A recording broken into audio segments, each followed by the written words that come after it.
It's time to steep yourself in forgetfulness as we journey together to a sleepy camp way past the sunset. A restful, sleep-away camp run by a sleepy Wehkamp, where we whittle away our worries and cast off cumbersome consciousness. This is Sleep Summoner, and I'm your host, narrator Christopher Wehkamp. Please join me for part 7 of A Tale of Two Cities. Chapter 24, Drawn to the Loadstone Rock. In such risings of fire and risings of sea, the firm earth shaken by the rushes of an angry ocean which had now no ebb, but was always on the flow, higher and higher, to the terror and wonder of the beholders on the shore, 3 years of tempest were consumed. 3 more birthdays of little Lucy had been woven by the golden thread into the peaceful tissue of the life of her home. Many a night and many a day had its inmates listened to the echoes in the corner, with hearts that failed them when they heard the thronging feet. For the footsteps had become to their minds as the footsteps of a people, tumultuous under a red flag, and with their country declared in danger, changed into wild beasts by terrible enchantment long persisted in. Monsignor, as a class, had dissociated himself from the phenomenon of his not being appreciated, of his being so little wanted in France, as to incur considerable danger of receiving his dismissal from it, and this life altogether. Like the fabled rustic who raised the devil with infinite pains, and was so terrified at the sight of him that he could ask the enemy no question, but immediately fled, so Monsignor, after boldly reading the Lord's Prayer backwards for a great number of years, and performing many other potent spells for compelling the evil one, no sooner beheld him in his terrors than he took to his noble heels. The shining bull's-eye of the court was gone, or it would have been the mark for a hurricane of national bullets. It had never been a good eye to see with, had long had the mote in it of Lucifer's pride, Sardanapalis's luxury, and a mole's blindness. But it had dropped out and was gone. The court, from that exclusive inner circle to its outermost rotten ring of intrigue, corruption, and dissimulation, was all gone together. A royalty was gone, had been besieged in its palace and suspended, when the last tidings came over. The August of the year 1792 was come, and Monsignor was by this time scattered far and wide. As was natural, the headquarters and great gathering place of Monsignor in London was Tellson's Bank. Spirits are supposed to haunt the places where their bodies most resorted, and Monsignor without a guinea haunted the spot where his guineas used to be. Moreover, it was the spot to which such French intelligence as was most to be relied upon came quickest. Again, Tellson's was a munificent house and extended great liberality to old customers who had fallen from their high estate. Again, those nobles who had seen the coming storm in time, and anticipating plunder or confiscation, had made provident remittances to Tellson's, were always to be heard of there by their needy brethren. To which it must be added that every newcomer from France reported himself and his tidings at Tellson's, almost as a matter of course. For such variety of reasons, Tellson's was at that time, as to French intelligence, a kind of high exchange, and this was so well known to the public, and the inquiries made there were in consequence so numerous, that Tellson's sometimes wrote the latest news out in a line or so and posted it in the bank windows for all who ran through Temple Bar to read. On a steaming, misty afternoon, Mr. Lorry sat at his desk, and Charles Darnay stood leaning on it, talking with him in a low voice. The penitential den, once set apart for interviews with the House, was now the news exchange, and was filled to overflowing. It was within half an hour or so of the time of closing. "But although you are the youngest man that ever lived," said Charles Darnay, rather hesitating, "I must still suggest to you—" "I understand," That I am too old? Said Mr. Lorry. Unsettled weather, a long journey, uncertain means of traveling, a disorganized country, a city that may not even be safe for you. My dear Charles, said Mr. Lorry with cheerful confidence, you touch some of the reasons for my going, not for my staying away. It is safe enough for me. Nobody will care to interfere with an old fellow of hard upon 80 when there are so many people there much better worth interfering with. As to its being a disorganized city, if it were not a disorganized city, there would be no occasion to send somebody from our house here to our house there, who knows the city and the business of old, and is in Tellson's confidence. As to the uncertain traveling, the long journey and the winter weather, if I were not prepared to submit myself to a few inconveniences for the sake of Tellson's, after all these years, who ought to be? I wish I were going myself, said Charles Darnay, somewhat restlessly and like one thinking aloud. Indeed. You are a pretty fellow to object and advise, exclaimed Mr. Lorry. You wish you were going yourself, and you a Frenchman born? You are a wise counselor. My dear Mr. Lorry, it is because I am a Frenchman born that the thought, which I did not mean to utter here, however, has passed through my mind often. One cannot help thinking, having had some sympathy for the miserable people and having abandoned something to them, he spoke here in his former thoughtful manner, that one might be listened to, and might have the power to persuade to some restraint. Only last night after you had left us, when I was talking to Lucy. When you were talking to Lucy, Mr. Lorry repeated. Yes. I wonder you are not ashamed to mention the name of Lucy, wishing you were going to France at this time of day. However, I am not going, said Charles Darnay with a smile. It is more to the purpose that you say you are. And I am, in plain reality. The truth is, my dear Charles, Mr. Lorry glanced at the distant house and lowered his voice, you can have no conception of the difficulty with which our business is transacted, and of the peril in which our books and papers over yonder are involved.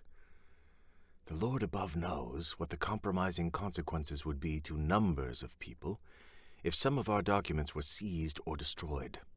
And they might be, at any time, you know, for who can say that Paris is not set afire today, or sacked tomorrow? Now, a judicious selection from these with the least possible delay, and the burying of them, or otherwise getting of them out of harm's way, is within the power, without loss of precious time, of scarcely anyone but myself, if anyone. And shall I hang back? When Tellson's knows this and says this, Tellson's whose bread I have eaten these 60 years, because I am a little stiff about the joints? Why, I am a boy, sir, to 6 old codgers here. How I admire the gallantry of your youthful spirit, Mr. Lorry. Tut, nonsense, sir.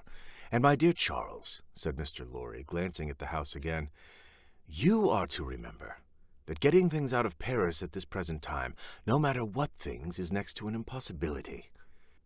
Papers and precious matters were this very day brought to us here.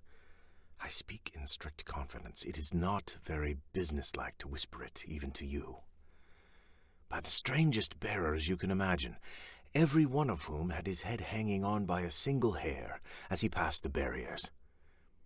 At another time, our parcels would come and go as easily as in businesslike old England, but now everything is stopped. And do you really go tonight? I really go tonight, for the case has become too pressing to admit of delay. And do you take no one with you? All sorts of people have been proposed to me, but I will have nothing to say to any of them. I intend to take Jerry. Jerry has been my bodyguard on Sunday nights for a long time past, and I am used to him. Nobody will suspect Jerry of being anything but an English bulldog, or of having any design in his head but to fly at anybody who touches his master. I must say again that I heartily admire your gallantry and youthfulness.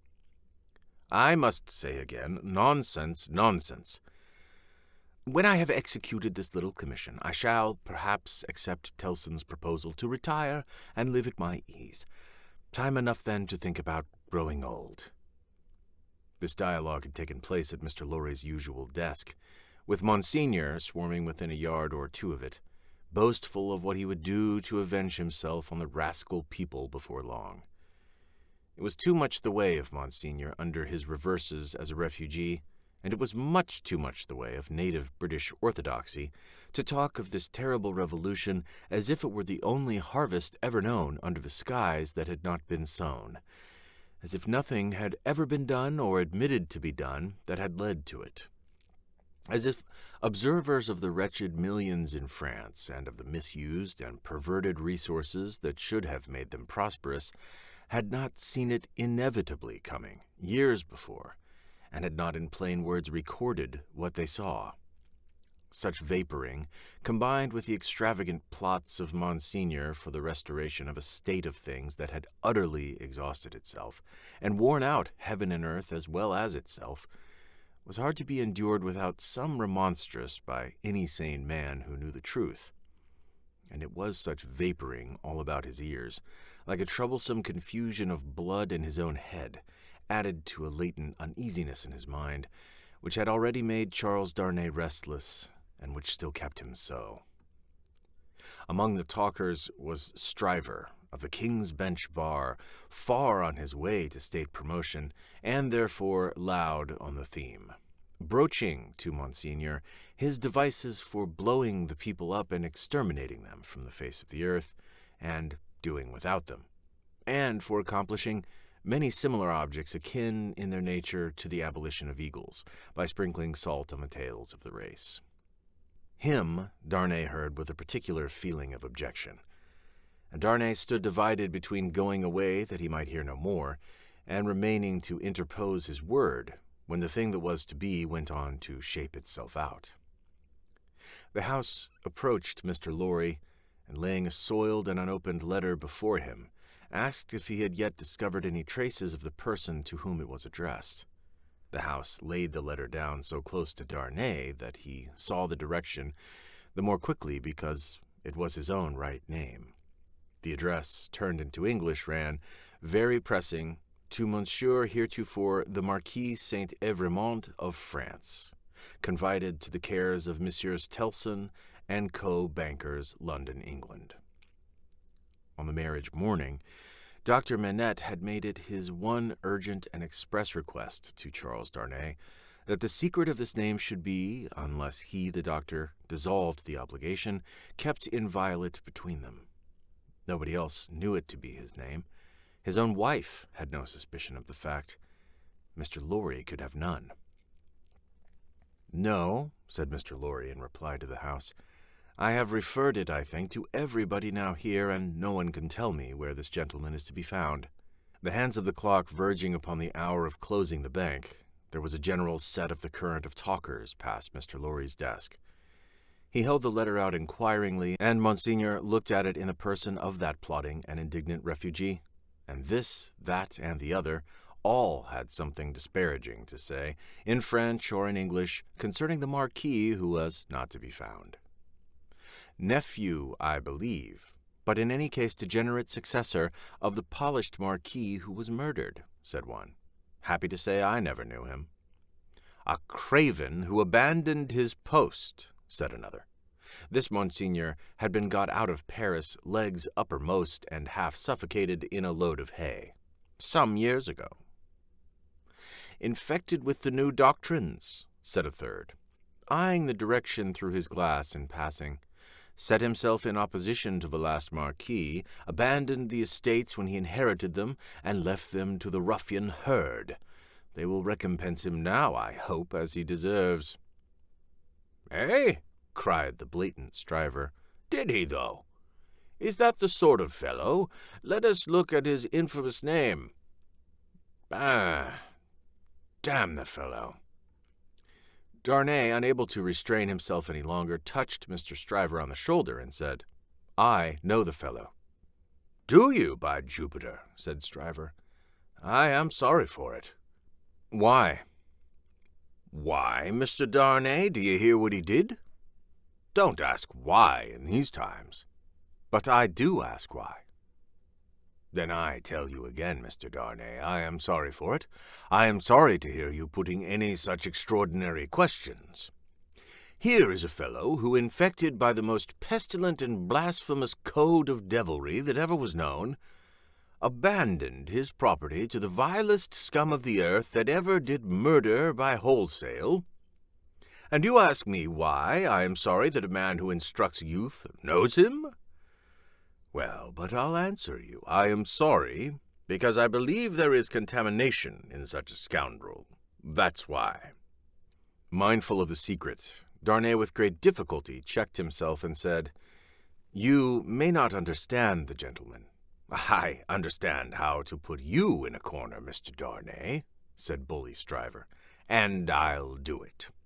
If this fellow is a gentleman, I don't understand him. You may tell him so with my compliments. You may also tell him from me that after abandoning his worldly goods and position to this butcherly mob, I wonder he's not at the head of them. But no, gentlemen," said Stryver, looking all round and snapping his fingers, "I know something of human nature, and I tell you that you'll never find a fellow like this fellow trusting himself to the mercies of such precious protégés. No, gentlemen, he'll always show 'em a clear pair of heels very early in the scuffle and sneak away." With those words, and a final snap of his fingers, Mr. Stryver shouldered himself into Fleet Street, amidst the general approbation of his hearers. Mr. Lorry and Charles Darnay were left alone at the desk in the general departure from the bank. "Will you take charge of the letter?" said Mr. Lorry. "You know where to deliver it." "I do." "Will you undertake to explain that we suppose it to have been addressed here on the chance of our knowing where to forward it, and that it has been here some time?" "I will do so." "Do you start for Paris from here?"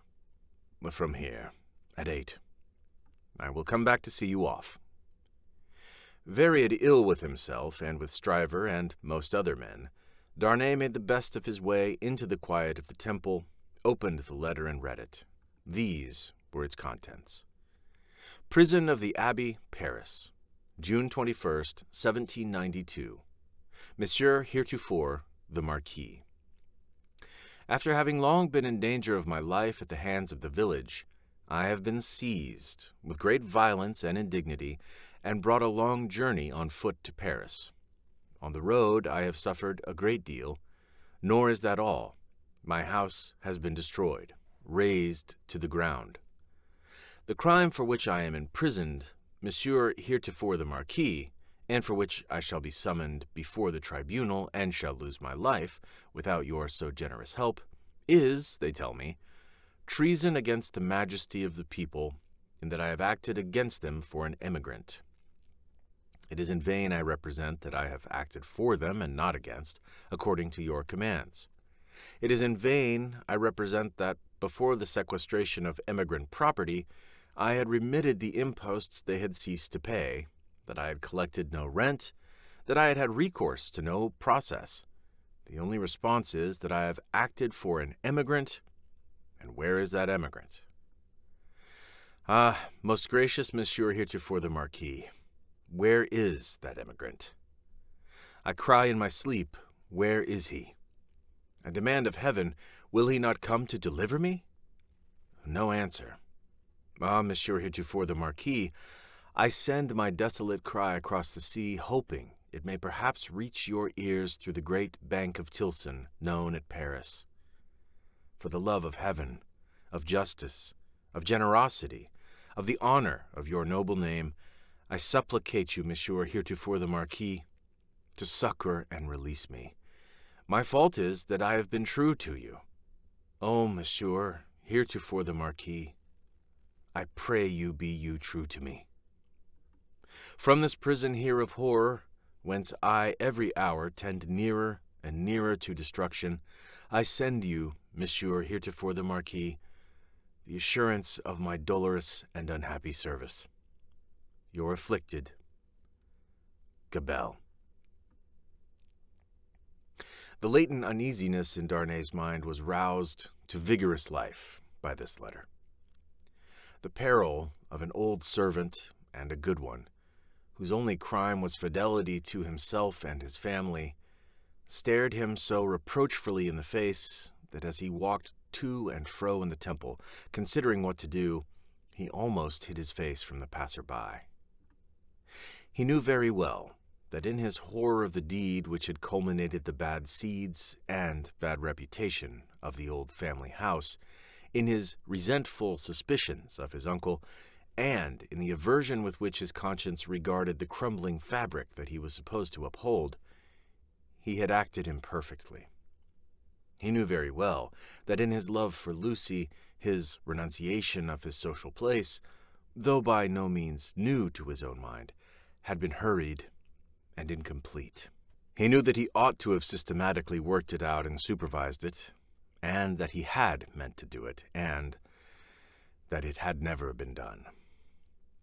The happiness of his own chosen English home, the necessity of being always actively employed, the swift changes and troubles of the time which had followed on one another so fast that the events of this week annihilated the immature plans of last week, and the events of the week following made all new again.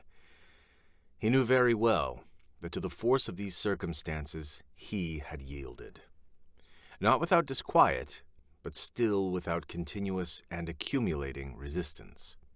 That he had watched the times for a time of action, and that they had shifted and struggled until the time had gone by, and the nobility were trooping from France by every highway and byway, and their property was in course of confiscation and destruction, and their very names were blotting out, as was well known to himself, as it could be to any new authority in France that might impeach him for it. But he had oppressed no man, he had imprisoned no man.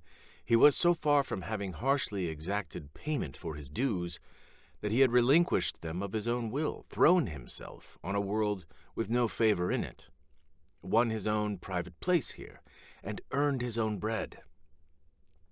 Monsieur Gabelle had held the impoverished and involved estate on written instructions to spare the people, to give them what little there was to give, such fuel as the heavy creditors would let them have in the winter, and such produce as could be saved from the same grip in the summer.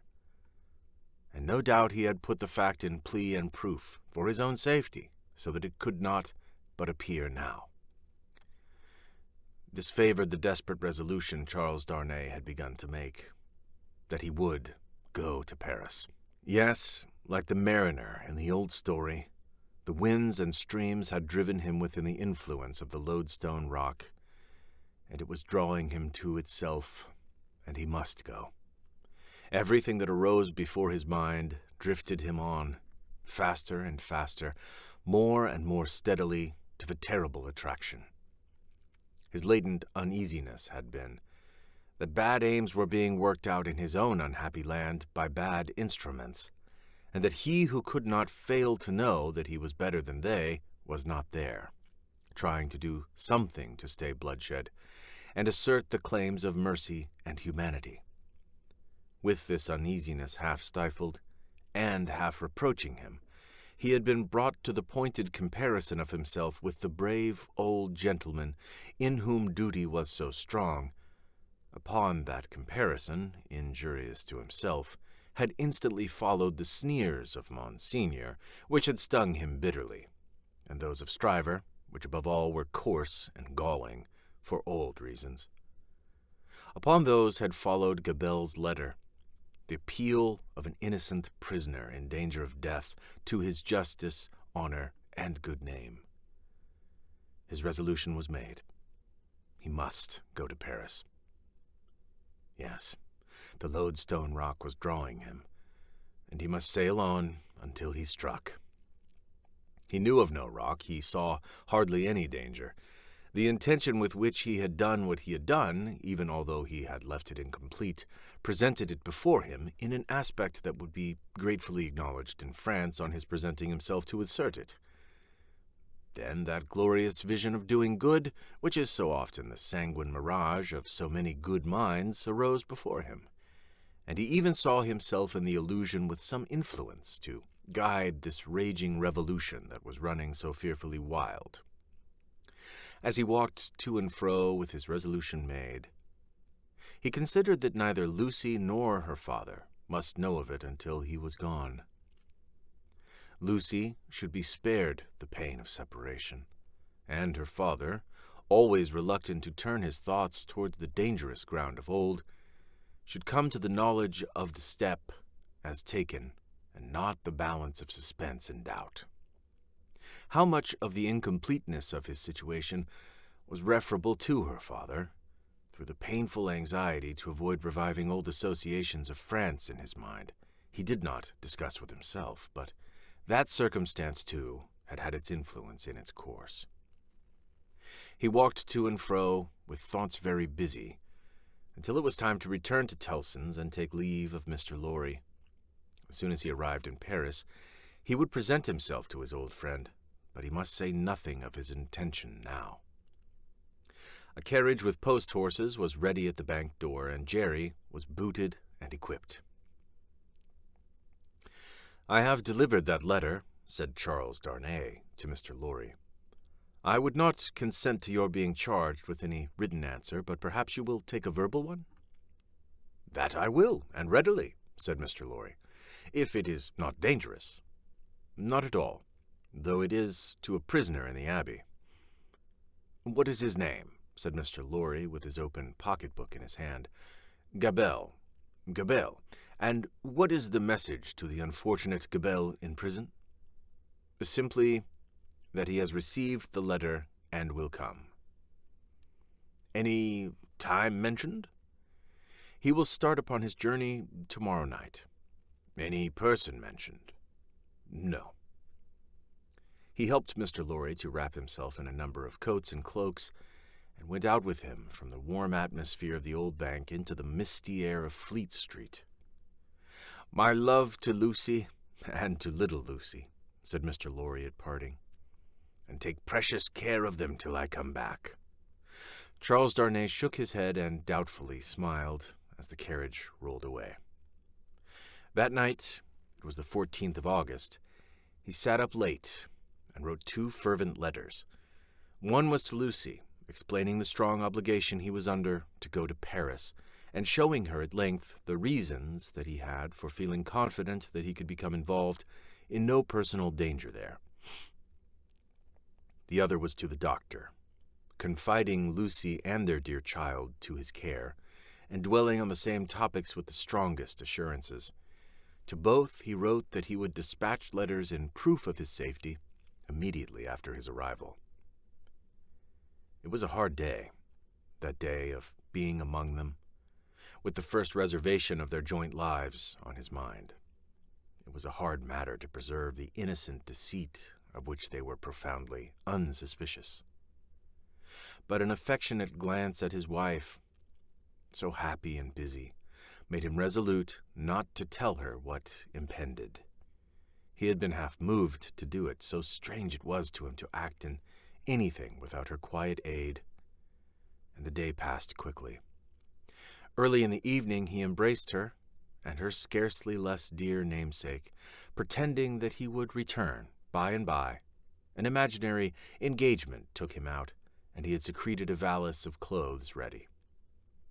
And so he emerged into the heavy mist of the heavy streets with a heavier heart. The unseen force was drawing him fast to itself now, and all the tides and winds were setting straight and strong towards it. He left his 2 letters with a trusty porter to be delivered half an hour before midnight, and no sooner. Took horse for Dover, and began his journey. For the love of heaven, of justice, of generosity, of the honor of your noble name, was the poor prisoner's cry with which he strengthened his sinking heart, as he left all that was dear on earth behind him and floated away for the Loadstone rock. The end of the 2nd book. Book the 3rd, The Track of a Storm. Chapter 1, In Secret. The traveler fared slowly on his way, who fared towards Paris from England in the autumn of the year 1792. More than enough of bad roads, bad equipages, and bad horses he would have encountered to delay him, though the fallen and unfortunate King of France had been upon his throne in all his glory. But the changed times were fraught with other obstacles than these. Every town gate and village taxing house had its band of citizen patriots, with their national muskets in a most explosive state of readiness, who stopped all comers and goers, cross-questioned them, inspected their papers, looked for their names in lists of their own, turned them back or sent them on, or stopped them and laid them in hold, as their capricious judgment or fancy deemed best, for the dawning republic one and indivisible of liberty, equality, fraternity, or death. A very few French leagues of his journey were accomplished when Charles Darnay began to perceive that for him along these country roads there was no hope of return until he should have been declared a good citizen at Paris. Whatever might befall now, he must on to his journey's end. Not a mean village closed upon him, not a common barrier dropped across the road behind him, but he knew it to be another iron door in the series that was barred between him and England. The universal watchfulness so encompassed him that if he had been taken in a net or were being forwarded to his destination in a cage, he could not have felt his freedom more completely gone. This universal watchfulness not only stopped him on the highway 20 times in a stage, but retarded his progress 20 times in a day by riding after him and taking him back, riding before him and stopping him by anticipation, riding with him and keeping him in charge. He had been days upon his journey in France alone, when he went to bed tired out in a little town on the high road, still a long way from Paris. Nothing but the production of the afflicted Gabelle's letter from his prison of the Abbey would have got him on so far. His difficulty at the guardhouse in this small place had been such that he felt his journey to have come to a crisis, and he was, therefore, as little surprised as a man could be to find himself awakened at the small inn to which he had been remitted until morning in the middle of the night. Awakened by a timid local functionary and 3 armed patriots in rough red caps and with pipes in their mouths, who sat down on the bed. "Emigrant," said the functionary, "I am going to send you on to Paris under an escort." "Citizen, I desire nothing more than to get to Paris, though I could dispense with the escort." "Silence!" growled a redcap, striking at the coverlet with the butt end of his musket. "Peace, aristocrat!" "It is as the good patriot said," observed the timid functionary. "You are an aristocrat and must have an escort and must pay for it." "I have no choice," said Charles Darnay. "Choice! Listen to him!" cried the same scowling redcap, "as if it was not a favor to be protected from the lamp-iron." "It is always as the good patriot says," observed the functionary. "Rise and dress yourself, emigrant." Darnay complied and was taken back to the guardhouse, where other patriots in rough red caps were smoking, drinking, and sleeping by a watchfire. Here he paid a heavy price for his escort, and hence he started with it on the wet roads at 3 o'clock in the morning. The escort were 2 mounted patriots in red caps and tricolored cockades, armed with national muskets and sabers, who rode one on either side of him. The escorted governed his own horse, but a loose line was attached to his bridle, the end of which one of the patriots kept girded round the waist. In this state they set forth with the sharp rain driving in their faces, clattering at a heavy dragoon trot over the uneven town pavement and out upon the mire-deep roads. In this state they traversed without change, except of horses and of pace, all the mire-deep leagues that lay between them and the capital. They traveled in the night, halting an hour or two after daybreak, and lying by until the twilight fell. The escort were so wretchedly clothed that they twisted straw around their bare legs and thatched their ragged shoulders to keep the wet off. Apart from the personal discomfort of being so attended, and apart from such considerations of present danger as arose from one of the patriots being chronically drunk, and carrying his musket very recklessly, Charles Darnay did not allow the restraint that was laid upon him to awaken any serious fears in his breast. For he reasoned with himself that it could have no reference to the merits of an individual case that was not yet stated, and of representations confirmable by the prisoner in the abbey that were not yet made. But when they came to the town of Beauvais, which they did at eventide, when the streets were filled with people, he could not conceal from himself that the aspect of affairs was very alarming. An ominous crowd gathered to see him dismount of the posting-yard, and many voices called out loudly, "Down with the emigrant!" He stopped in the act of swinging himself out of his saddle, and, resuming it as his safest place, said, "Emigrant, my friends, do you not see me here in France of my own will?" "You are a cursed emigrant," cried a farrier, making at him in a furious manner through the press, hammer in hand, "and you are a cursed aristocrat." The postmaster interposed himself between this man and the rider's bridle, at which he was evidently making, and soothingly said, "Let him be, let him be. He will be judged at Paris."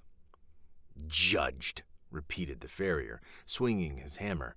"Aye, and condemned as a traitor." At this the crowd roared approval. Checking the postmaster, who was for turning his horse's head to the yard, the drunken patriot sat composedly in his saddle looking on with the line round his wrist, Darnay said, as soon as he could make his voice heard, "Friends, you deceive yourselves, or you are deceived. I am not a traitor." "He lies," cried the smith. "He is a traitor since the decree. His life is forfeit to the people. His cursed life is not his own." At the instant when Darnay saw a rush in the eyes of the crowd, which another instant would have brought upon him, the postmaster turned his horse into the yard, the escort rode in close upon his horse's flanks, and the postmaster shut and barred the crazy double gates. The farrier struck a blow upon them with his hammer, and the crowd groaned, but no more was done. "What is this decree that the smith spoke of?" Darnay asked the postmaster, when he had thanked him and stood beside him in the yard. "Truly a decree for selling the property of immigrants." "When passed?" "On the 14th.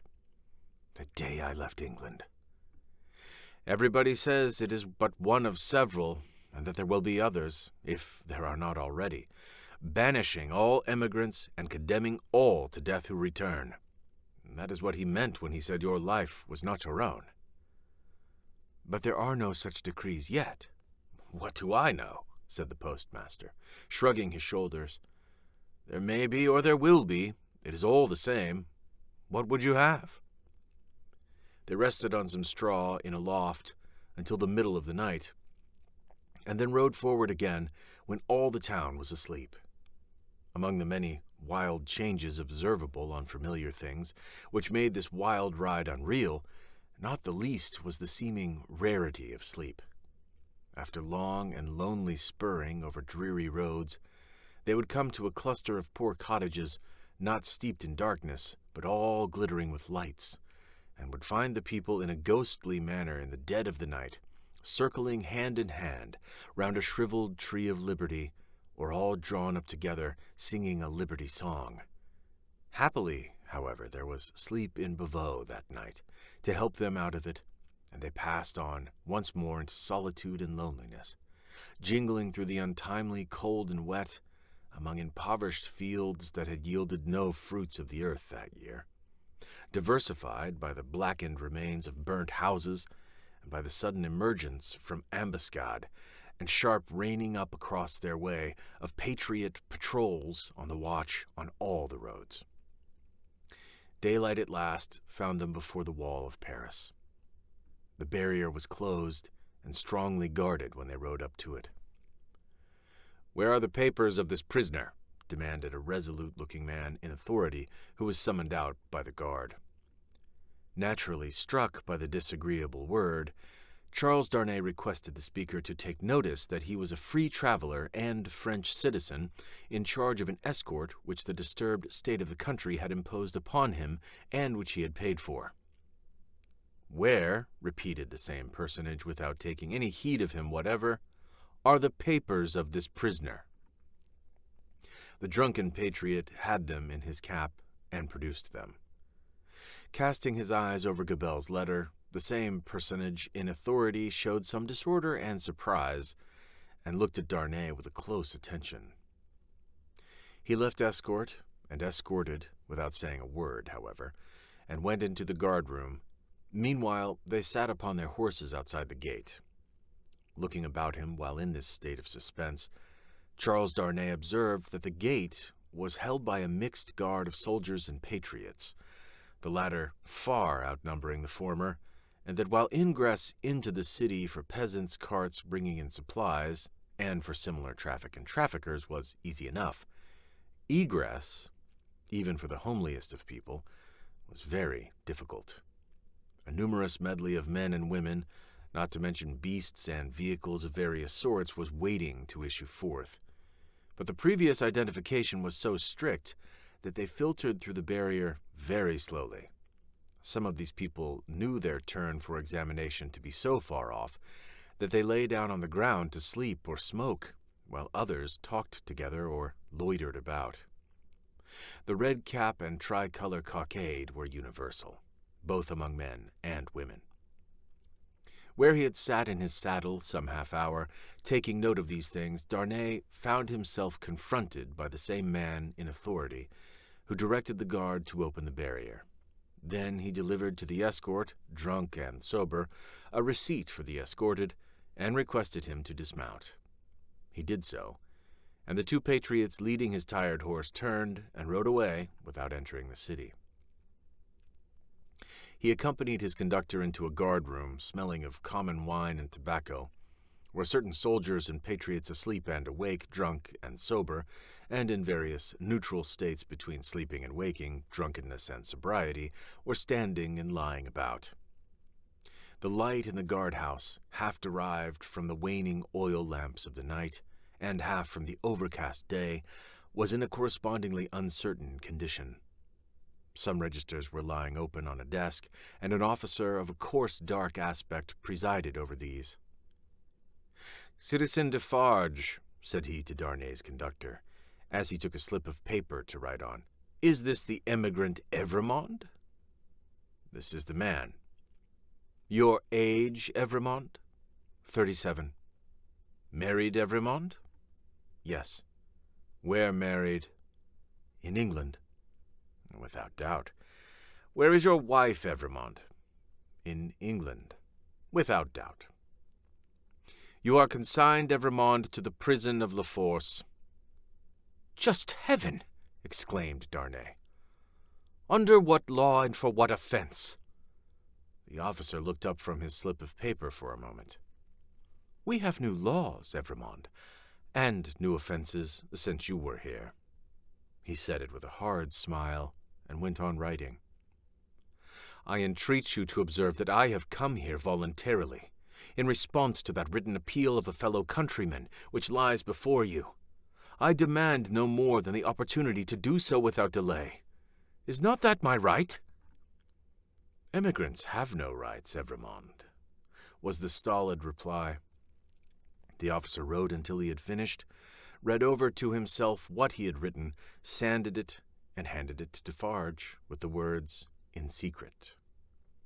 Defarge motioned with the paper to the prisoner that he must accompany him. The prisoner obeyed, and a guard of 2 armed patriots attended them. "Is it you," said Defarge in a low voice, as they went down the guardhouse steps and turned into Paris, "who married the daughter of Dr. Manette, once a prisoner in the Bastille that is no more?" "Yes," replied Darnay, looking at him with surprise. "My name is Defarge, and I keep a wine shop in the Quarter Saint-Antoine. Possibly you've heard of me?" My wife came to your house to reclaim her father, yes." The word wife seemed to serve as a gloomy reminder to Defarge, to say with sudden impatience, "In the name of that sharp female newly born, and called La Guillotine, why did you come to France? You heard me say why a minute ago. Do you not believe it is the truth?" "A bad truth for you," said Defarge, speaking with knitted brows and looking straight before him. "Indeed, I am lost here. All here is so unprecedented, so changed, so sudden and unfair that I am absolutely lost. Will you render me little help?" "None," Defarge spoke, always looking straight before him. "Will you answer me a single question? Perhaps, according to its nature. You can say what it is. In this prison that I am going to so unjustly, shall I have some free communication with the world outside? You will see. I am not to be buried there, prejudged and without any means of presenting my case. You will see. But what then? Other people have been similarly buried in worse prisons before now. But never by me, Citizen Defarge." Defarge glanced darkly at him for answer, and walked on in a steady and set silence. The deeper he sank into this silence, the fainter hope there was, or so Darnay thought, of his softening in any slight degree. He therefore made haste to say, "It is of the utmost importance to me, you know, citizen, even better than I of how much importance, that I should be able to communicate to Mr. Lorry of Tellson's Bank, an English gentleman who is now in Paris, the simple fact, without comment, that I have been thrown into the prison of La Force. Will you cause this to be done for me?" "I will do," Defarge doggedly rejoined, "nothing for you. My duty is to my country and the people. I am the sworn servant of both against you. I will do nothing for you." Charles Darnay felt it hopeless to entreat him further, and his pride was touched besides. As they walked on in silence, he could not but see how used the people were to the spectacle of prisoners passing along the streets. The very children scarcely noticed him. A few passers turned their heads, and a few shook their fingers at him as an aristocrat. Otherwise, that a man in good clothes should be going to prison was no more remarkable than that a laborer in working clothes should be going to work. In one narrow, dark, and dirty street through which they passed, an excited orator mounted on a stool was addressing an excited audience on the crimes against the people of the king and the royal family. The few words that he caught from the man's lips first made it known to Charles Darnay that the king was in prison, and that the foreign ambassadors had one and all left Paris. On the road, except at Pavot, he had heard absolutely nothing. The escort and the universal watchfulness had completely isolated him. That he had fallen among far greater dangers than those which had developed themselves when he left England, he of course knew now. That perils had thickened about him fast, and might thicken faster and faster yet, he of course knew now. He could not but admit to himself that he might not have made this journey if he could have foreseen the events of a few days. And yet his misgivings were not so dark as, imagined by the light of this later time, they would appear. Troubled as the future was, it was the unknown future, and in its obscurity there was ignorant hope. The horrible massacre, days and nights long, which, within a few rounds of the clock, was to set a great mark of blood upon the blessed garnering time of harvest, was as far out of his knowledge as if it had been 100,000 years away. The sharp female, newly born and called La Guillotine, was hardly known to him, or to the generality of people, by name. The frightful deeds that were to soon be done were probably unimagined at that time in the brains of the doers. How could they have a place in the shadowy conceptions of a gentle mind? Of unjust treatment in detention and hardship, and in cruel separation from his wife and child, he foreshadowed the likelihood or the certainty, but beyond this he dreaded nothing distinctly. With this on his mind, which was enough to carry into a dreary prison courtyard, he arrived at the prison of La Force.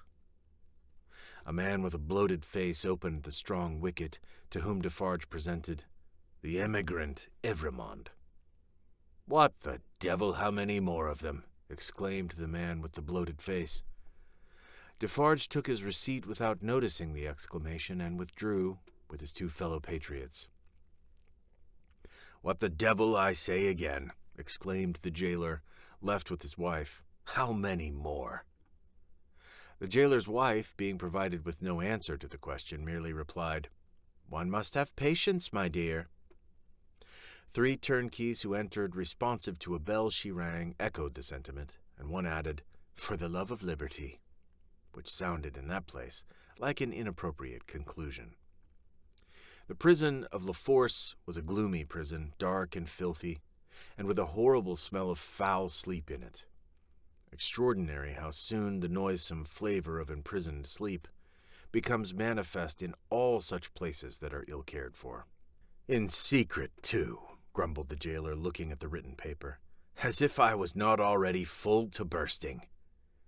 He stuck the paper on a file in an ill humor, and Charles Darnay awaited his further pleasure for half an hour, sometimes pacing to and fro in the strong arched room, sometimes resting on a stone seat, in either case detained to be imprinted on the memory of the chief and his subordinates.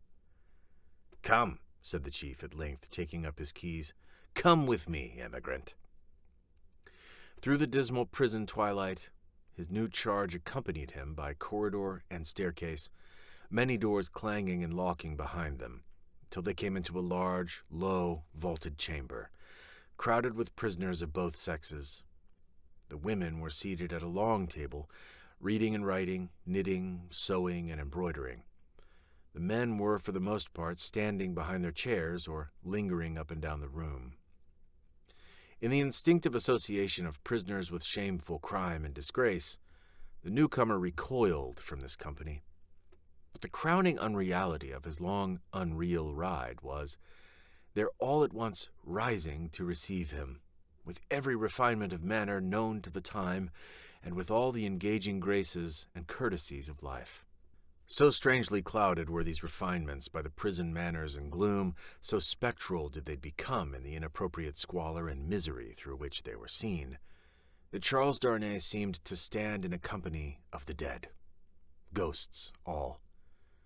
The ghost of beauty, the ghost of stateliness, the ghost of elegance, the ghost of pride, the ghost of frivolity, the ghost of wit, the ghost of youth, the ghost of age, all waiting their dismissal from the desolate shore, all turning on him eyes that were changed by the death they had died in coming there. It struck him motionless, the jailer standing at his side and the other jailers moving about, who would have been well enough as to appearance in the ordinary exercise of their functions, looked so extravagantly coarse, contrasted with the sorrowing mothers and blooming daughters who were there, with the apparitions of the coquette, the young beauty, and the mature woman delicately bred, that the inversion of all experience and likelihood which the scene of shadows presented was heightened to its utmost. Surely, ghosts all. Surely the long unreal ride some progress of disease that had brought him to these gloomy shades. "In the name of the assembled companions in misfortune," said a gentleman of courtly appearance and address, coming forward, "I have the honor of giving you welcome to La Force, and of condoling you with on the calamity that has brought you among us. May it soon terminate happily. It would be an impertinence elsewhere, but it is not so here, to ask your name and condition." Charles Darnay roused himself and gave the required information in words as suitable as he could find. "But I hope," said the gentleman, following the chief jailer with his eyes, who moved across the room, "that you are not in secret." "I do not understand the meaning of the term, but I have heard them say so." "Ah, what a pity. We so much regret it. But take courage. Several members of our society have been in secret at first, and it has lasted but a short time. Then he added, raising his voice, "I grieve to inform the society in secret." There was a murmur of commiseration as Charles Darnay crossed the room to a grated door where the jailer awaited him, and many voices, among which the soft and compassionate voices of women were conspicuous, gave him good wishes and encouragement. He turned at the grated door to render the thanks of his heart. It closed under the jailer's hand, and the apparitions vanished from his sight forever. The wicket opened on a stone staircase leading upward. When they ascended 40 steps, the prisoner of half an hour already counted them, the jailer opened a low black door, and they passed into a solitary cell. It struck cold and damp, but was not dark. "Yours," said the jailer. "Why am I confined alone?" "How do I know?" "I can buy pen, ink, and paper?" "Such are not my orders. You'll be visited and ask then. At present, you may buy your food and nothing more." There were in the cell a chair, a table, and a straw mattress. As the jailer made a general inspection of these objects, and of the 4 walls before going out, a wandering fancy wandered through the mind of the prisoner leaning against the wall opposite to him, that this jailer was so unwholesomely bloated, both in face and person, as to look like a man who had been drowned and filled with water. When the jailer was gone, he thought in the same wandering way, "Now am I left as if I were dead." Stopping then to look down at the mattress, he turned from it with a sick feeling and thought, "And here in these crawling creatures is the first condition of the body after death."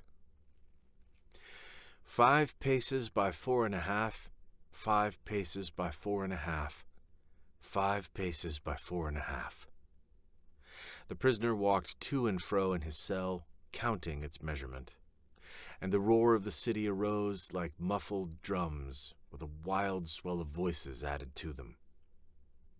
He made shoes, he made shoes, he made shoes. The prisoner counted the measurement again, and paced faster, to draw his mind with him from that latter repetition. The ghosts that vanished when the wicket closed.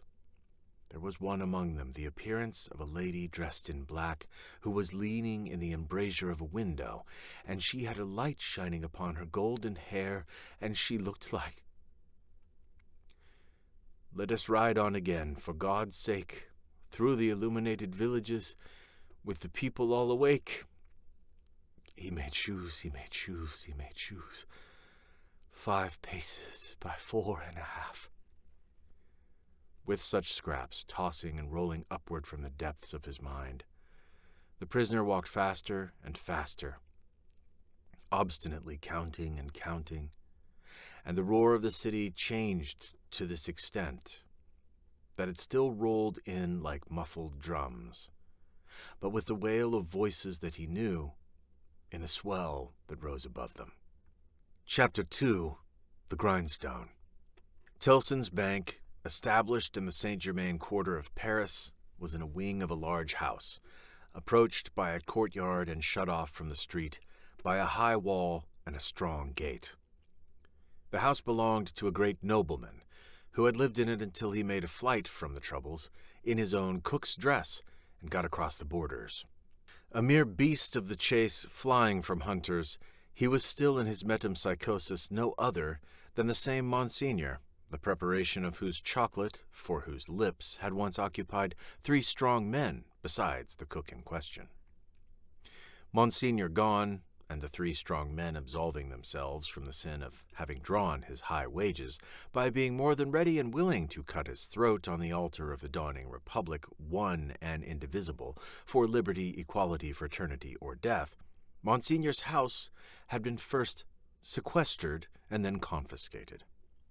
For all things moved so fast, and decree followed decree with that fierce precipitation, that now upon the 3rd night of the autumn month of September, patriot emissaries of the law were in possession of Monsignor's house, and had marked it with a tricolor, and were drinking brandy in its state apartments.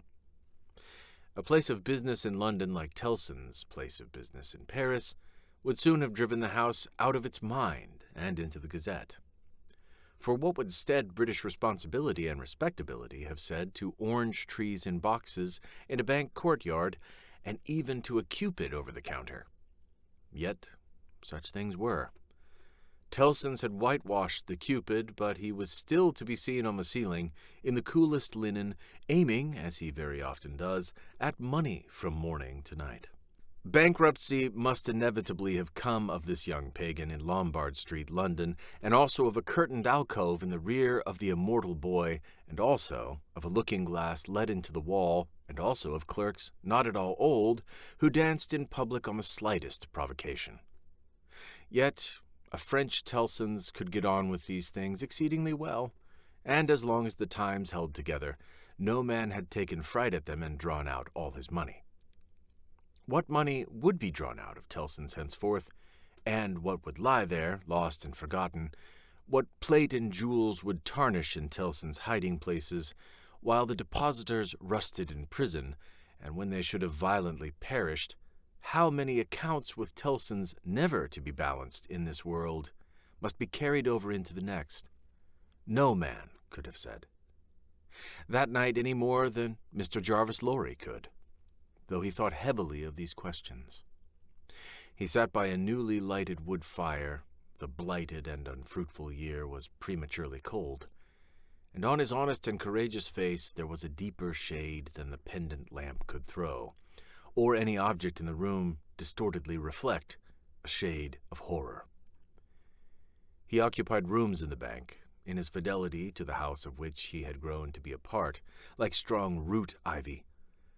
It chanced that they derived a kind of security from the patriotic occupation of the main building, but the true-hearted old gentleman never calculated about that. All such circumstances were indifferent to him, so that he did his duty. On the opposite side of the courtyard, under a colonnade, was extensive standing for carriages, where indeed some carriages of Monsignor yet stood. Against two of the pillars were fastened two great flaring flambeaux, and in the light of these, standing out in the open air, was a large grindstone, a roughly mounted thing, which appeared to have hurriedly been brought there from some neighboring smithy or other workshop. Rising and looking out of the window at these harmless objects, Mr. Lorry shivered and retired to his seat by the fire. He had opened not only the glass window, but the lattice blind outside it, and he had closed both again, and he shivered through his frame. From the streets beyond the high wall and the strong gate, there came the usual night hum of the city, with now and then an indescribable ring in it, weird and unearthly, as if some unwonted sounds of a terrible nature were going up to heaven. "Thank God," said Mr. Lorry, clasping his hands, "that no one near and dear to me is in this dreadful town tonight. May he have mercy on all who are in danger."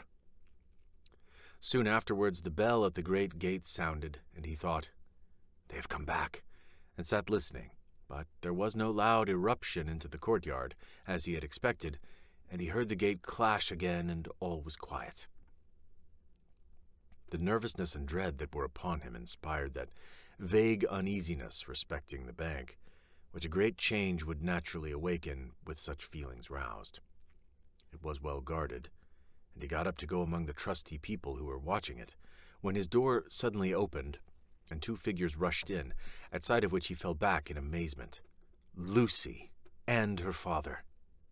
Lucy with her arms outstretched to him, and with that old look of earnestness, so concentrated and intensified that it seemed as though it had been stamped upon her face expressly to give force and power to it in this one passage of her life.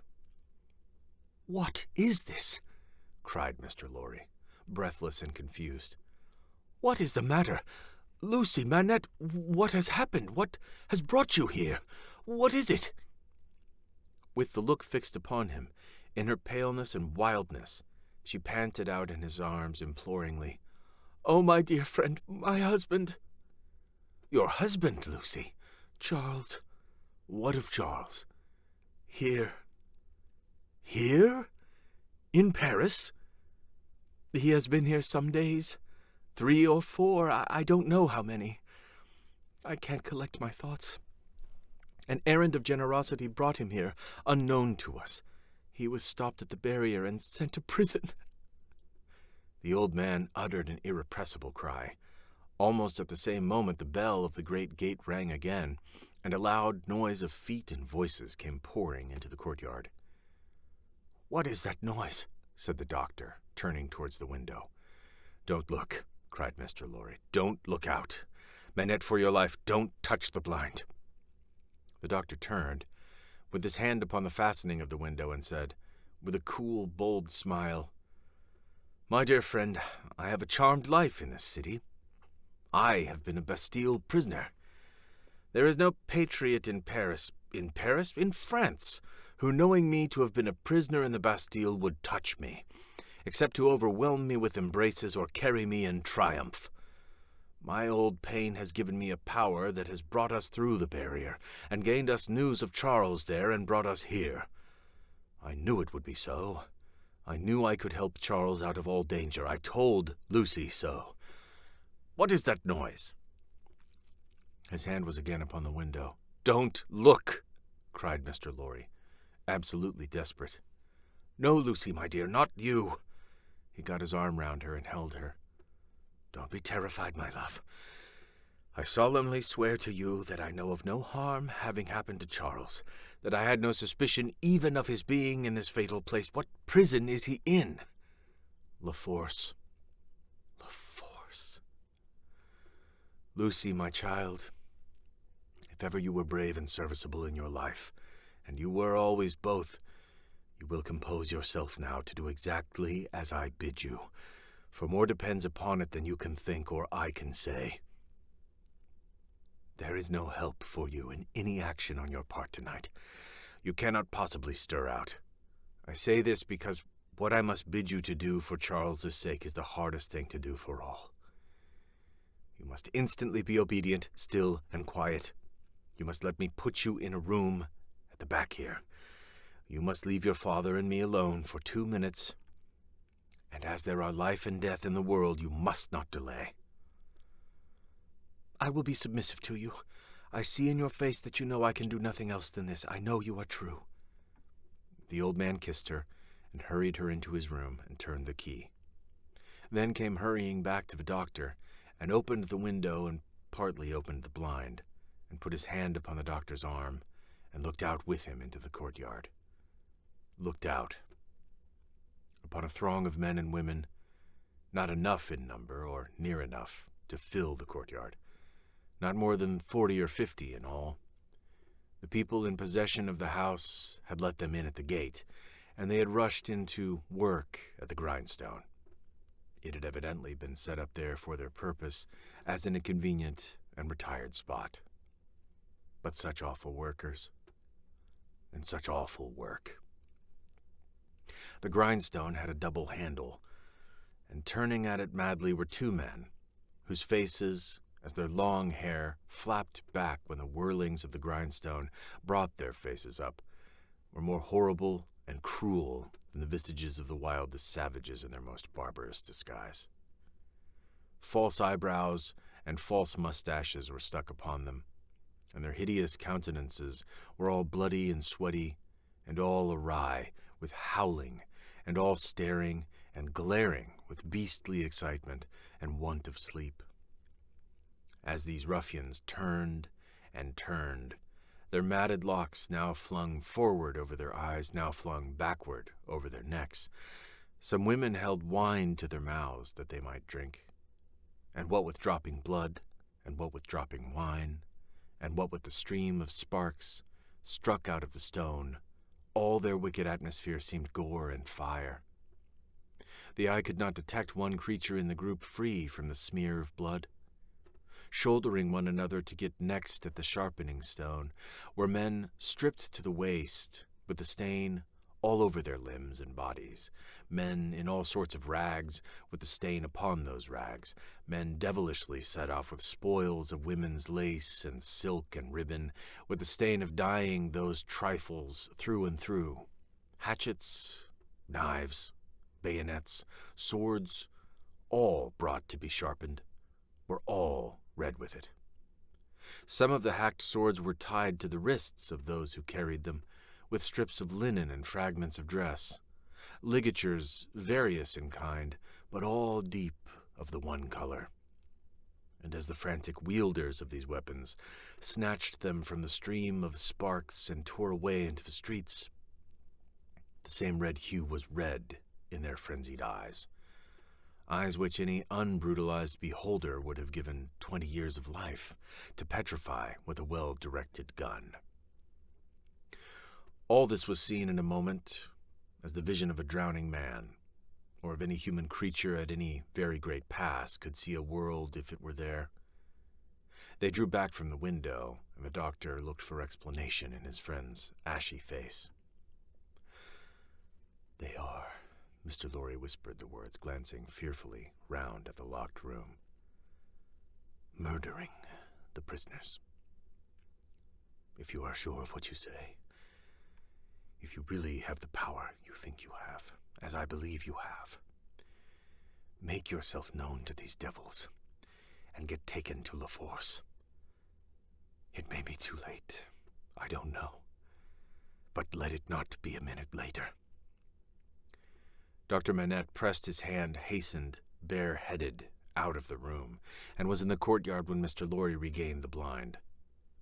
His streaming white hair, his remarkable face, and the impetuous confidence of his manner, as he put the weapons aside like water, carried him in an instant to the heart of the concourse at the stone. For a few moments there was a pause, and a hurry, and a murmur, and the unintelligible sound of his voice, and then Mr. Lorry saw him, surrounded by all, and in the midst of a line of 20 men long, all linked shoulder to shoulder and hand to shoulder, hurried out with cries of, "Live the Bastille prisoner! Help for the Bastille prisoner's kindred in La Force! Room for the Bastille prisoner in front there! Save the prisoner Evremond at La Force!" And 1,000 answering shouts. He closed the lattice again with a fluttering heart, closed the window and the curtain, hastened to Lucy, and told her that her father was assisted by the people and gone in search of her husband.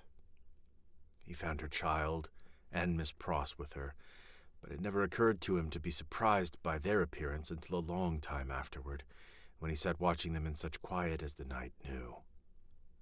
Lucy had, by that time, fallen into a stupor on the floor at his feet, clinging to his hand. Miss Pross had laid the child down on his own bed, and her head had gradually fallen on the pillow beside her pretty charge. Oh, the long, long night, with the moans of the poor wife, and of a long, long night with no return of her father, and no tidings. Twice more in the darkness the bell at the great gate sounded, and the eruption was repeated, and the grindstone whirled and spluttered. "What is it?" cried Lucy, affrighted. "Hush! The soldiers' swords are sharpened there," said Mr. Lorry. "The place is national property now, and used as a kind of armory, my love." Twice more in all, but the last spell of work was feeble and fitful. Soon afterwards the day began to dawn, and he softly detached himself from the clasping hand and cautiously looked out again. A man, so besmeared that he might have been a sorely wounded soldier creeping back to consciousness on a field of slain, was rising from the pavement by the side of the grindstone, and looking about him with a vacant air. Shortly, this worn-out murderer descried in the imperfect light one of the carriages of Monsignor, and staggering to that gorgeous vehicle, climbed in at the door and shut himself up to take his rest on its dainty cushions. The great grindstone, earth, had turned when Mr. Lorry looked out again, and the sun was red on the courtyard. But the lesser grindstone stood alone there in the calm morning air, with a red upon it that the sun had never given, and would never take away. Chapter 3. The Shadow. One of the first consideration which arose in the business mind of Mr. Lorry when business hours came round was this: that he had no right to imperil Tellson's by sheltering the wife of an emigrant prisoner under the bank roof. His own possessions, safety, life, he would have hazarded for Lucy and her child, without a moment's demur. But the great trust he held was not his own, and as to that business charge, he was a strict man of business. At first his mind reverted to Defarge, and he thought of finding out the wine shop again and taking counsel with its master in reference to the safest dwelling place in the distracted state of the city. But the same consideration that suggested him repudiated him. He lived in the most violent quarter, and doubtless was influential there and deep in its dangerous workings. Noon coming, the doctor not returning, and every minute's delay tending to compromise Tellson's, Mr. Lorry advised with Lucy. She said that her father had spoken of hiring a lodging for a short term in that quarter near the banking house, as there was no business objection to this, and as he foresaw that even if it were all well with Charles, and he were to be released, he could not hope to leave the city. Mr. Lorry went out in quest of such a lodging, and found a suitable one, high up in a removed by-street with the closed blinds in all the other windows of a high melancholy square of buildings marked deserted homes. To this lodging he at once removed Lucy and her child, and Miss Pross, giving them what comfort he could, and much more than he had himself. He left Jerry with them, as a figure to fill a doorway that would bear considerable knocking on the head, and returned to his own occupations. A disturbed and doleful mind he brought to bear upon them, and slowly and heavily the day lagged on with him. It wore itself out, and wore him out with it, until the bank closed. He was again alone in his room of the previous night, considering what to do next, when he heard a foot upon the stair. In a few moments a man stood in his presence who, with a keenly observant look at him, addressed him by his name. "Your servant," said Mr. Lorry. "Do you know me?" He was a strongly made man, with dark, curling hair, from 45 to 50 years of age. For answer he repeated, without any change of emphasis, the words, "Do you know me?" "I have seen you somewhere." "Perhaps at my wine shop?" Much interested and agitated, Mr. Lorry said, "You come from Dr. Manette?" "Yes, I come from Dr. Manette." "And what says he? What does he send me?" Defarge gave into his anxious hand an open scrap of paper. It bore the words in the doctor's writing, "Charles is safe, but I cannot safely leave this place yet. I have obtained the favor that the bearer has a short note from Charles to his wife. Let the bearer see his wife." It was dated from La Force within an hour. "Will you accompany me," said Mr. Lorry, joyfully relieved after reading this note aloud, "to where his wife resides?" "Yes," returned Defarge. Scarcely noticing as yet in what a curiously reserved and mechanical way Defarge spoke, Mr. Lorry put on his hat, and they went down into the courtyard. There they found two women, one knitting. "Madame Defarge, surely," said Mr. Lorry, who had left her in exactly the same attitude some 17 years ago. "It is she," observed her husband. "Does Madame go with us?" inquired Mr. Lorry, seeing that she moved as they moved. "Yes, that she may be able to recognize the faces and know the persons. It is for their safety." Beginning to be struck by Defarge's manner, Mr. Lorry looked dubiously at him and led the way. Both the women followed, the second woman being the Vengeance. They passed through the intervening streets as quickly as they might, ascended the staircase of the new domicile, were admitted by Jerry, and found Lucy weeping alone.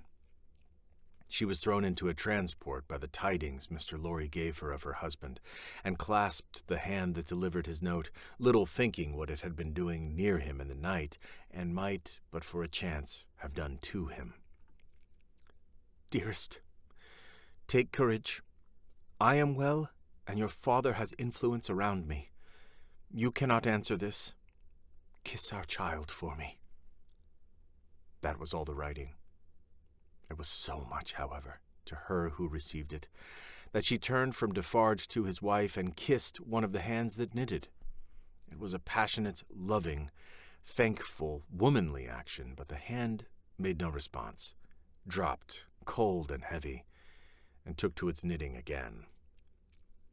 There was something in its touch that gave Lucy a check. She stopped in the act of putting the note in her bosom and, with her hands yet at her neck, looked terrified at Madame Defarge. Madame Defarge met the lifted eyebrows and forehead with a cold, impassive stare.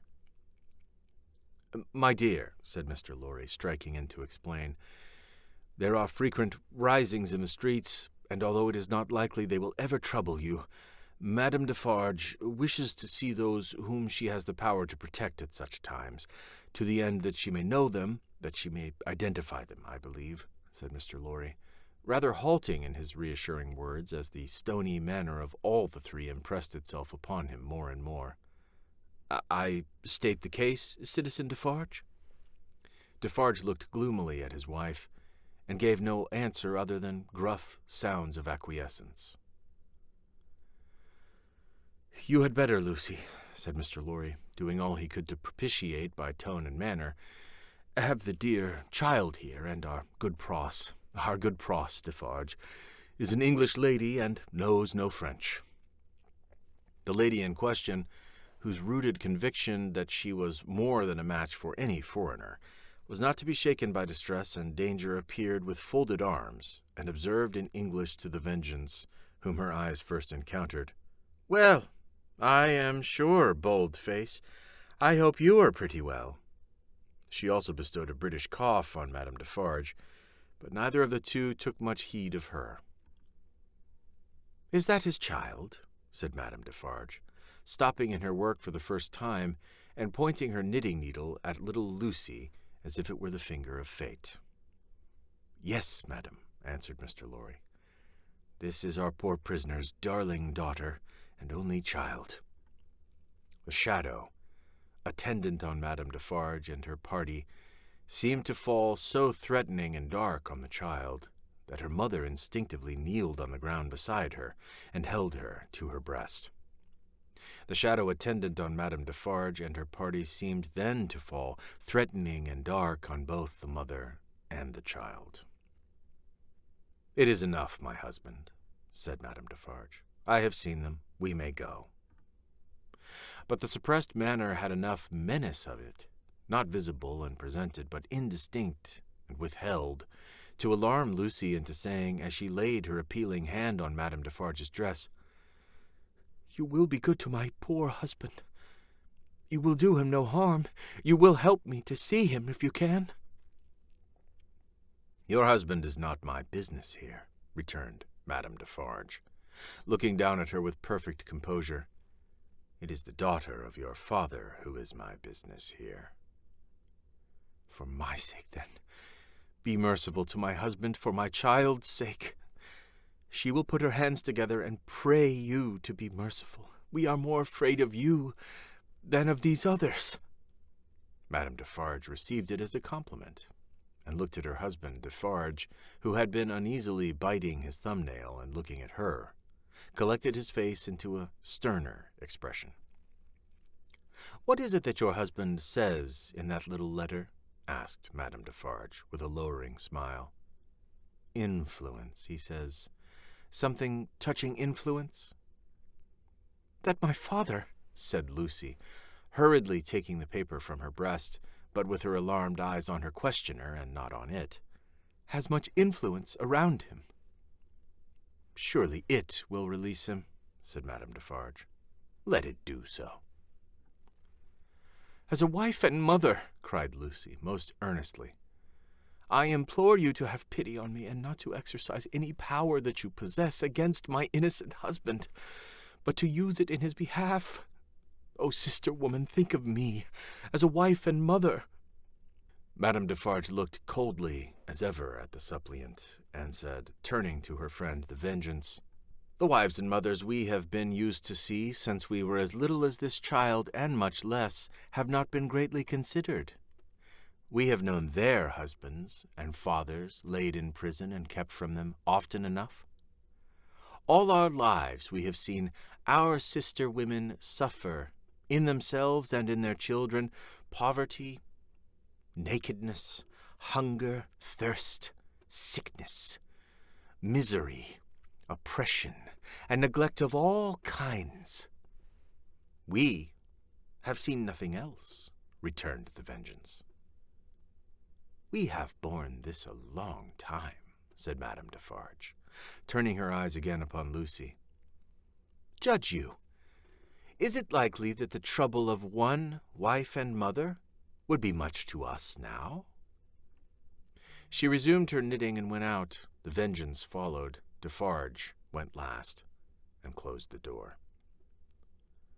Courage, my dear Lucy, said Mr. Lorry as he raised her.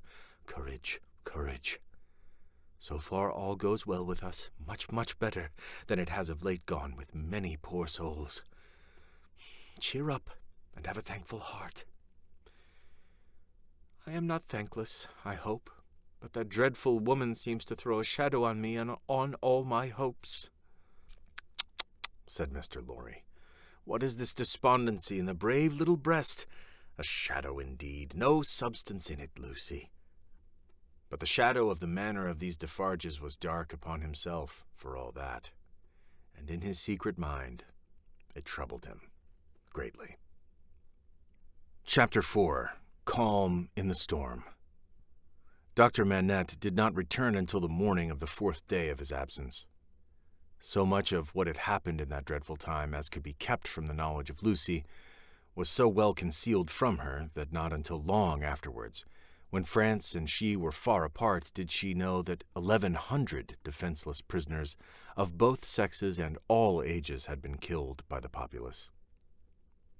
That 4 days and nights had been darkened by this deed of horror, that the air around her had been tainted by this slain. She only knew that there had been an attack upon the prisons, that all political prisoners had been in danger, and that some had been dragged out by the crowd and murdered.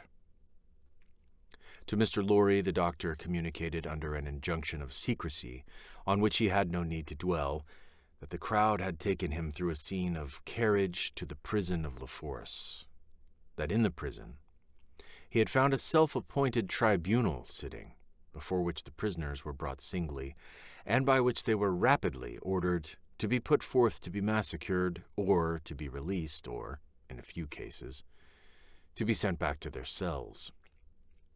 That presented by his conductors to this tribunal, he had announced himself by name and profession as having been for 18 years a secret and unaccused prisoner in the Bastille.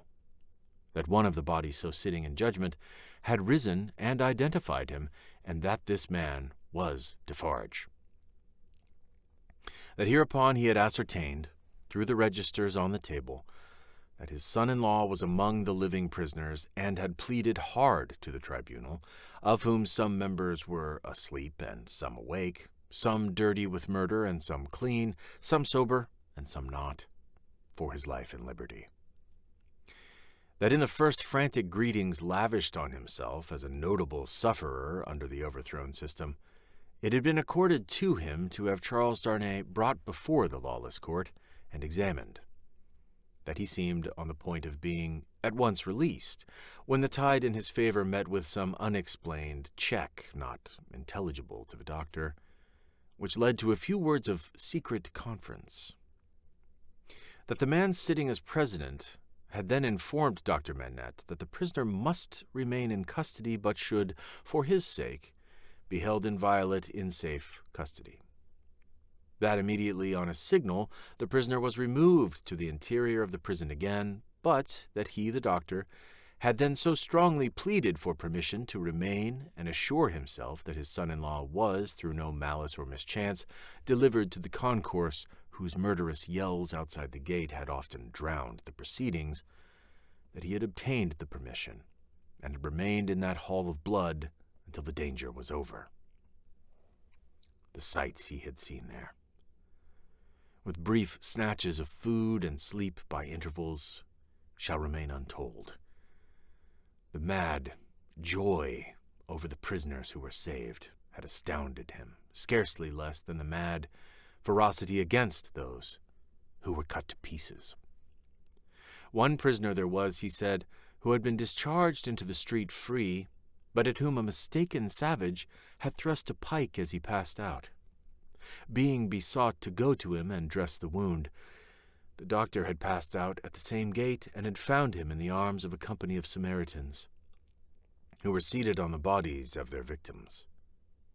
With an inconsistency as monstrous as anything in this awful nightmare, they had helped the healer and tended the wounded man with the gentlest solicitude, had made a litter for him, and escorted him carefully from the spot, had then caught up their weapons and plunged anew into a butchery so dreadful that the doctor had covered his eyes with his hands and swooned away in the midst of it. As Mr. Lorry received these confidences, and as he watched the face of his friend, now 62 years of age, a misgiving arose within him that such dread experiences would revive the old danger. But he had never seen his friend in his present aspect. He had never at all known him in his present character. For the first time the doctor felt now that his suffering was strength and power. For the first time he felt that in the sharp fire he had slowly forged the iron which could break the prison door of his daughter's husband and deliver him. It all tended to a good end, my friend. It was not mere waste and ruin. As my beloved child was helpful in restoring me to myself, I will be helpful now in restoring the dearest part of herself to her. By the aid of heaven, I will do it. Thus Dr. Manette. And when Jarvis Lorry saw the kindled eyes, the resolute face, the calm, strong look, and bearing of the man whose life always seemed to him to have been stopped, like a clock, for so many years, and then set going again with an energy which had lain dormant during the cessation of its usefulness, he believed.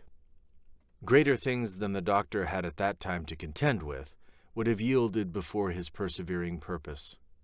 While he kept himself in his place as a physician, whose business was with all degrees of mankind, bond and free, rich and poor, bad and good, he used his personal influence so wisely that he was soon the inspecting physician of 3 prisons, and among them of La Force.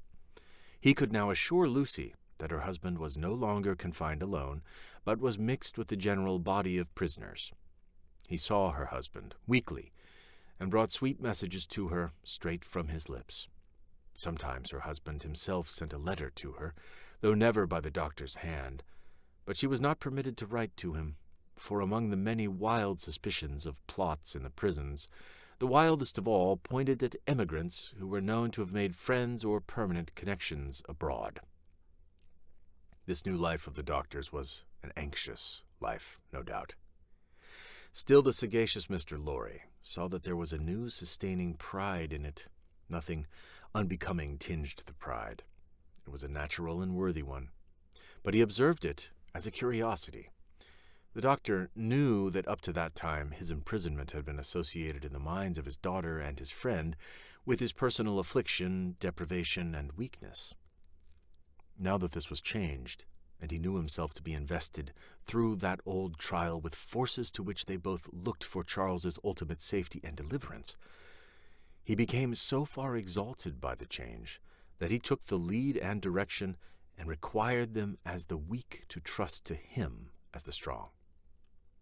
The preceding relative positions of himself and Lucy were reversed, yet only as the liveliest gratitude and affection could reverse them, for he could have had no pride but in rendering some service to her who had rendered so much to him.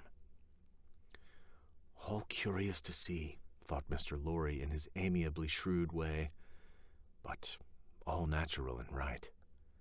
So take the lead, my dearest friend, and keep it. It couldn't be in better hands. But though the doctor tried hard, and never ceased trying, to get Charles Darnay set at liberty, or at least to get him brought to trial, the public current of the time set too strong and fast for him. The new era began. The king was tried, doomed, and beheaded. The republic of liberty, equality, fraternity, or death declared for victory or death against the world in arms. The black flag waved night and day from the great towers of Notre Dame.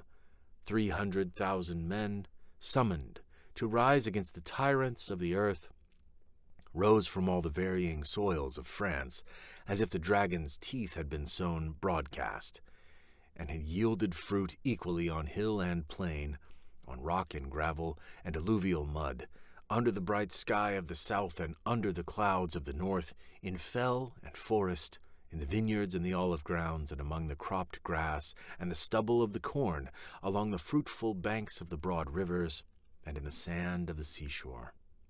What private solicitude could rear itself against the deluge of the year one of liberty, the deluge rising from below, not falling from above, and with the windows of heaven shut, not opened? There was no pause, no pity, no peace, no interval of relenting rest, no measurement of time. Though days and nights circled as regularly as when time was young, and the evening and morning were the first day, other count of time there was none. Hold of it was lost in the raging fever of a nation as it is in the fever of one patient. Now breaking the unnatural silence of a whole city, the executioner showed the people the head of the king, and now, it seemed almost in the same breath, the head of his fair wife, which had had 8 weary months of imprisoned widowhood and misery to turn it gray. And yet, observing the strange law of contradiction which obtains in all such cases, the time was long while it flamed by so fast. A revolutionary tribunal in the capital, and 40 or 50,000 revolutionary committees all over the land. A law of the suspected, which struck away all security for liberty or life, and delivered over any good and innocent person to any bad and guilty one. Prisons gorged with people who had committed no offense and could obtain no hearing. These things became the established order and nature of appointed things, and seemed to be ancient usage before they were many weeks old. Above all, one hideous figure grew as familiar as if it had been before the general gaze from the foundations of the world, the figure of the sharp female called La Guillotine. It was the popular theme for jests. It was the best cure for headache. It infallibly prevented the hair from turning gray. It imparted a peculiar delicacy to the complexion. It was the national razor which shaved close. Who kissed La Guillotine looked through the little window and sneezed into the sack. It was the sign of the regeneration of the human race. It superseded the cross. Models of it were worn on breasts from which the cross was discarded, and it was bowed down to and believed in where the cross was denied. It sheared off heads so many that it and the ground it most polluted were a rotten red. It was taken to pieces like a toy puzzle for a young devil, and was put together again when the occasion wanted it. It hushed the eloquent, struck down the powerful, abolished the beautiful and good. 22 friends of high public mark, 21 living and 1 dead, it had lopped the heads off in one morning in as many minutes.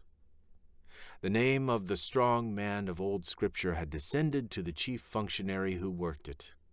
But so armed, he was stronger than his namesake, and blinder, and tore away the gates of God's own temple every day.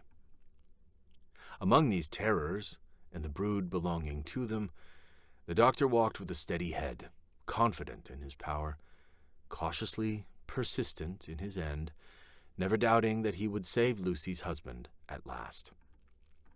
Yet the current of the time swept by so strong and deep, and carried the time away so fiercely, that Charles had lain in prison 1 year and 3 months when the doctor was thus steady and confident. So much more wicked and distracted had the revolution grown in that December month, that the rivers of the south were encumbered with the bodies of the violently drowned by night, and prisoners were shot in lines and squares under the southern wintry sun. Still, the doctor walked among the terrors with a steady head. No man better known than he In Paris at that day, no man in a stranger situation. Silent, humane, indispensable in hospital and prison. Using his art equally among assassins and victims, he was a man apart. In the exercise of his skill, the appearance and the story of the Bastille captive removed him from all other men. He was not suspected or brought in question, any more than if he had indeed been recalled to life some 18 years before, or were a spirit moving among mortals.